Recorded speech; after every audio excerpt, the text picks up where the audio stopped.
8-я страна — это Филиппины, пананахан, как официальное ухаживание. На Филиппинах до сих пор жив обычай паналахан или паманхикан.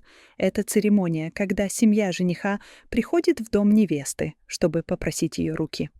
Молодой человек сначала ухаживает за девушкой, но все происходит очень целомудренно и под присмотром семьи. Когда он чувствует себя готовым, он просит своих родителей организовать визит. Семьи собираются за большим столом, уставленным едой. Родители жениха официально излагают свои намерения. Это может быть похоже на деловые переговоры, но на самом деле это очень теплая и уважительная традиция. Если семья невесты согласна, они благословляют пару. Только после этого мужчина может сделать личное предложение девушке, хотя, по сути, все уже решено. К примеру, семья Марко пришла в дом его девушки Жасмин. Они принесли с собой цветы и сладости.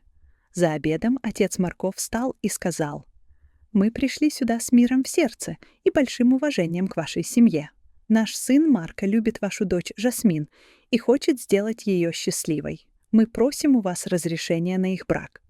После того, как родители Жасмин улыбнулись и кивнули, Марко достал кольцо и надел его на палец Жасмин под аплодисменты всех присутствующих. Все происходит мягко, заботливо и музыкально.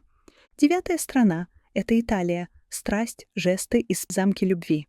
Итальянцы — прирожденные романтики. Их предложения часто бывают страстными, театральными и полными символов. Признаться в любви итальянцу ничего не стоит.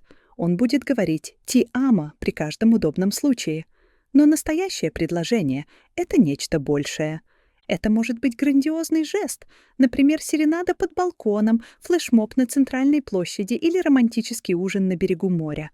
Предложение часто происходит во время отпуска или особого праздника. Фраза «ми vuoi sposare», что означает «ты выйдешь за меня», произносится с такой эмоциональностью, что не оставляет шансов для отказа. В жизни это выглядит примерно так. Лука пригласил свою Джорджию на прогулку на лодке по озеру Кома. Когда солнце начало садиться, окрашивая небо в оранжевые тона, он остановился у маленькой пристани, застеленного лепестками роз.